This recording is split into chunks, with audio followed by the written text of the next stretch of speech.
നമ്മുടെ പാസ്റ്റിൽ എവിടെയോ മനസ്സിൽ വളരെ ആഴത്തിൽ പതിഞ്ഞൊരു മുറിവ്. കാലങ്ങൾ ഒരുപാട് കഴിഞ്ഞിട്ടും ഇപ്പോഴും ബ്ലീഡ് ചെയ്തുകൊണ്ടിരിക്കുന്ന ഒരു മുറിവ്. ഇതൊരു ഇമോഷണൽ റെസ്പോൺസ് ആണ്. സമാനമായ ഏതെങ്കിലും ഒരു സാഹചര്യം ഉണ്ടാകുമ്പോൾ നമ്മൾ വീണ്ടും അസ്വസ്ഥമാകുന്ന ഒരു അവസ്ഥ, വീണ്ടും പണ്ടെന്നോ സംഭവിച്ച ഒരു മുറിവിന്റെ ബേസിസിൽ വേട്ടയാടപ്പെടുന്ന ഒരു അവസ്ഥ. ഇതിന് നമുക്ക് ട്രോമ എന്ന് പറയാം. പ്രധാനമായും 5 തരത്തിലുള്ള ട്രോമകളുണ്ട്. ഏതൊക്കെയാണ് വ്യത്യസ്ത തരത്തിലുള്ള ട്രോമകൾ എന്നും എന്തുകൊണ്ടാണ് അവ ഉണ്ടാവുന്നതെന്നും ഈ വീഡിയോയിലൂടെ ഞാൻ നിങ്ങൾക്ക് പഠിപ്പിച്ചു തരാം. ആദ്യത്തെ കാറ്റഗറി അക്യൂട്ട് ട്രോമയാണ്, അല്ലെങ്കിൽ സഡൻ ഷോക്ക് ട്രോമ.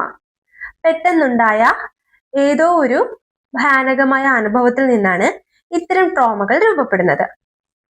പെട്ടെന്നൊരു ഭൂമി കുലുക്കം ഉണ്ടായാൽ എന്ത് സംഭവിക്കും? ഭൂമി ഒട്ടാകെ ഒന്ന് വിറയ്ക്കും, എന്തൊക്കെയോ തകരും അല്ലെ?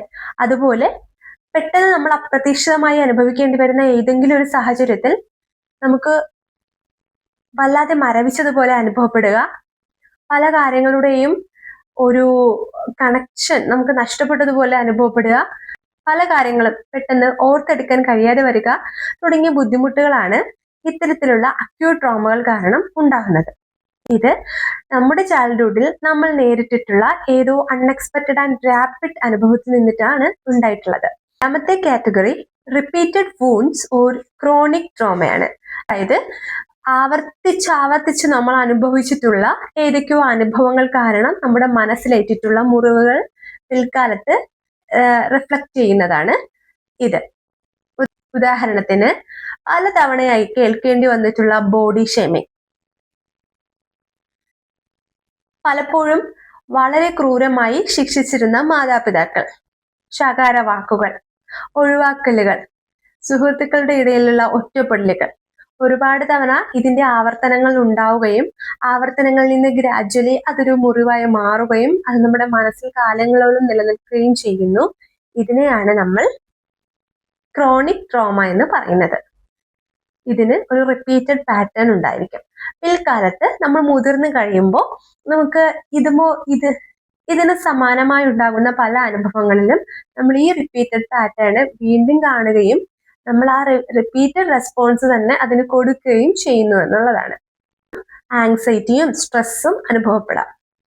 നമ്മളൊക്കെ എല്ലായ്പ്പോഴും ഇൻസൾട്ട് ചെയ്യപ്പെടും എന്നുള്ള സ്ട്രോങ് ആയിട്ടുള്ള ഒരു തോന്നലോ, എവിടെ പോയാലും എനിക്ക് യാതൊരു വാല്യൂവും കിട്ടില്ല എന്നുള്ള അടിയുറച്ച വിശ്വാസവും, അത് തെറ്റായിട്ടുള്ളൊരു വിശ്വാസമാണെങ്കിൽ കൂടി നമ്മൾ അങ്ങനെ അറിയാതെ വിശ്വസിച്ചു പോയിട്ടുള്ള ഒരു അവസ്ഥയിലോ ഒക്കെ എത്തിച്ചേരുന്നതാണ്. ഇനി മൂന്നാമത്തെ തരത്തിലുള്ള ട്രോമ, അതിന് ഡീപ്പ് ആൻഡ് കോംപ്ലക്സ് ട്രോമ എന്നാണ് പറയുന്നത്. എന്തുകൊണ്ടാണ് deep and complex type of trauma ഉണ്ടാകുന്നത്? കുട്ടിക്കാലത്ത് പല വ്യത്യസ്ത തരത്തിലുള്ള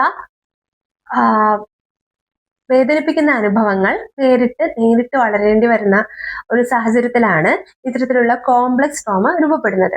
ഉദാഹരണത്തിന്, പൂർണ്ണമായിട്ടും അവഗണിക്കുന്ന മാതാപിതാക്കൾ, മാതാപിതാക്കൾ തമ്മിൽ എപ്പോഴും നടക്കുന്ന ഫൈറ്റ്സ്, കൂട്ടുകാർക്കിടയിൽ നിന്നുണ്ടായിട്ടുള്ള അപമാനങ്ങൾ, ക്ലാസ്സിൽ ടീച്ചർ നടത്തിയിട്ടുള്ള ഫേവറിസംസ്, പല പരിപാടികളിൽ നിന്നും മത്സരങ്ങളിൽ നിന്നിട്ടും ഒഴിവാക്കപ്പെട്ടിട്ടുള്ള അവസ്ഥ, ശാരീരികമായി വന്നിട്ടുള്ള ഏതെങ്കിലും രോഗാവസ്ഥകൾ, ഇത്തരം കാര്യങ്ങൾ അല്ലെങ്കിൽ ഇതുപോലെയുള്ള പല പല കാര്യങ്ങൾ ഏകദേശം സമീപകാലത്തായിട്ട് റിപ്പീറ്റഡ് ആയിട്ട് വന്നിട്ടുള്ളത് കൊണ്ട്, പലതരത്തിലുള്ള വേദനകൾ ഒരുമിച്ച് അനുഭവിക്കേണ്ടി വന്നിട്ടുള്ളത് കൊണ്ടും ഒക്കെയാണ് കോംപ്ലക്സ് ട്രോമ രൂപപ്പെടുന്നത്. നാലാമത്തെ തരത്തിലുള്ള ട്രോമയാണ് ഡെവലപ്മെന്റൽ ട്രോമ അഥവാ ചൈൽഡ്ഹുഡ് ഇമോഷണൽ സ്റ്റാർവേഷൻ. അതായത് ഒരു കുട്ടി ഏറ്റവും കൂടുതൽ ആഗ്രഹിക്കുന്ന ഒരുപാട് കാര്യങ്ങൾ ഉണ്ടായിരിക്കും. പക്ഷെ പല മാതാപിതാക്കളും ഫിനാൻഷ്യലി അവർക്ക് വേണ്ട എല്ലാ റിക്വയർമെന്റ്സും എത്തിച്ചു കൊടുക്കും. പക്ഷെ ഇമോഷണലി വേണ്ടത് ഒരുപാട് മിസ് ചെയ്യിപ്പിക്കുകയും ചെയ്യും.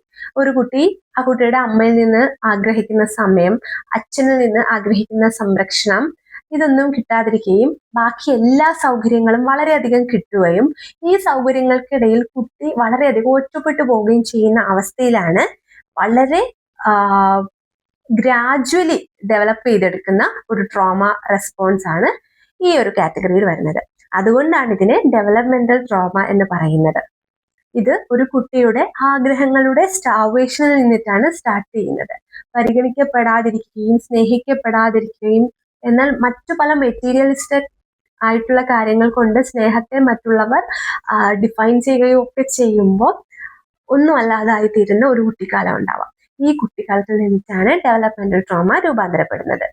കുട്ടികൾക്ക് സ്വയം ഞാൻ ഇനഫ് അല്ല എന്നൊരു ചിന്ത, അതുപോലെ തന്നെ എന്തൊക്കെ സൗകര്യങ്ങളും ഏതൊക്കെ സാഹചര്യങ്ങളും കിട്ടിയാലും അതൊന്നും ഒന്നിനും ഇനഫ് അല്ല, അല്ലെങ്കിൽ ഒന്നിനോടും ഒരു സാറ്റിസ്ഫൈഡ് അല്ല എന്നുള്ള ഒരു ഇമോഷണൽ റെസ്പോൺസിലേക്കാണ് എത്തിച്ചേരുന്നത്. അതാണ് ഈ ട്രോമയുടെ ഏറ്റവും വേദനിപ്പിക്കുന്ന ഒരു ഭാഗവും. ഇനി ലാസ്റ്റ് കാറ്റഗറി അഥവാ അഞ്ചാമത്തെ തട്ടിലുള്ള ട്രോമ എന്ന് പറയുന്നത് സെക്കൻഡറി ട്രോമ എന്നാണ് അറിയപ്പെടുന്നത്, അഥവാ ക്യാരിയിങ് അതേഴ്സ് ഇമോഷണൽ പെയിൻ. പ്രത്യേക തരത്തിലുള്ള സിനിമകൾ കാണുന്നത് കൊണ്ട് ഇത് സംഭവിക്കുന്നതാണ്. അതുപോലെ തന്നെ ഒരുപാട് അമ്മമാരിൽ കാണപ്പെടുന്ന ഒരു ട്രോമയാണ്. അമ്മമാർക്ക് തന്റെ കുട്ടികൾ അനുഭവിക്കേണ്ടി വരുന്ന വളരെ മോശം അനുഭവത്തിന് സാക്ഷിയാകേണ്ടി വരുമ്പോൾ ഇത്തരത്തിലുള്ള ട്രോമ രൂപപ്പെടുന്നു. അതുപോലെ തന്നെ സഹോദരങ്ങൾക്കുണ്ടായിട്ടുള്ള വളരെ മോശമായിട്ടുള്ള അനുഭവങ്ങളോ മറ്റു കാര്യങ്ങൾക്കോ സാക്ഷിയാകേണ്ടി വരുന്ന കുട്ടികൾക്കാണ് ഇത്തരത്തിലുള്ള സെക്കൻഡറി ട്രോമ ഉണ്ടാകുന്നത്. അത് അവരെ മനസ്സിലാക്കി, അതായത് നമ്മൾ ദൃക്സാക്ഷിയായി പോയത് കൊണ്ട് മാത്രം അല്ലെങ്കിൽ ചില കാര്യങ്ങൾ കേട്ടറിഞ്ഞത് കൊണ്ട് മാത്രം അത് നമ്മുടെ മനസ്സിനെ വളരെ ആഴത്തിൽ മുറിവേൽപ്പിച്ച് അത് നമ്മുടെ മനസ്സിൽ നിന്ന് ഒരിക്കലും വിട്ടുപോകാതിരിക്കുന്ന ഒരു അവസ്ഥയാണ്. ഇതാണ് സെക്കൻഡറി ട്രോമ. ഇതൊക്കെ കേട്ടിട്ട് നിങ്ങൾക്ക് ട്രോമ ഉള്ളതായിട്ട് തോന്നുന്നുണ്ടോ? നിങ്ങൾ ഒരുപാട് സർവൈവ് ചെയ്ത് വന്ന ആളാണ്. ഇന്നും പല കാര്യങ്ങളും അഡാപ്റ്റ് ചെയ്തും അഡ്ജസ്റ്റ് ചെയ്തും അതിജീവിച്ചും ഒക്കെ മുന്നോട്ട് പോകുന്ന ഒരാളുമാണ്. ട്രോമ എപ്പോഴും അലറി വിളിച്ചുകൊണ്ടിരിക്കുന്ന ഒന്നല്ല, നമ്മൾ സൈലന്റ്ലി വേദനിപ്പിച്ചുകൊണ്ടിരിക്കുന്ന ഒന്നാണ്. ഇതിനെ കുറിച്ചുള്ള അവയർനെസ്സിലൂടെ നമുക്ക് മാറ്റിയെടുക്കാവുന്നതാണ്. പൂർണ്ണമായിട്ട് നമ്മുടെ മനസ്സിൽ നിന്ന് ഒരു ട്രോമയും മാറില്ല. പക്ഷേ ട്രോമ റെസ്പോൺസിൽ ചില വേരിയേഷൻസ്, അതും പോസിറ്റീവ് ആയിട്ടുള്ള ചെറിയ ചില ചേഞ്ചസ് വരുത്തിയെടുക്കാൻ നമുക്ക് സാധിക്കുന്നതാണ്. ചില കാര്യങ്ങളോട് നമ്മൾ റെസ്പോണ്ട് ചെയ്യുമ്പോൾ അല്ലെങ്കിൽ നമ്മുടെ മനസ്സ് റെസ്പോണ്ട് ചെയ്യുമ്പോൾ ഇത് എൻ്റെ ഒരു ട്രോമ റെസ്പോൺസ് ആണ്, ഞാൻ ഇതിന് ഇത്രയും റെസ്പോൺസ് കൊടുക്കേണ്ട കാര്യമില്ല, ഈ ഒരു സാഹചര്യത്തിൽ ഞാൻ ഇത്ര വേദനിക്കേണ്ട കാര്യവുമില്ല എന്നുള്ള ഒരു തിരിച്ചറിവാണ് ട്രോമയെ കുറിച്ചുള്ള അവയർനെസ്സിലൂടെ നമുക്ക് ലഭിക്കുന്നത്.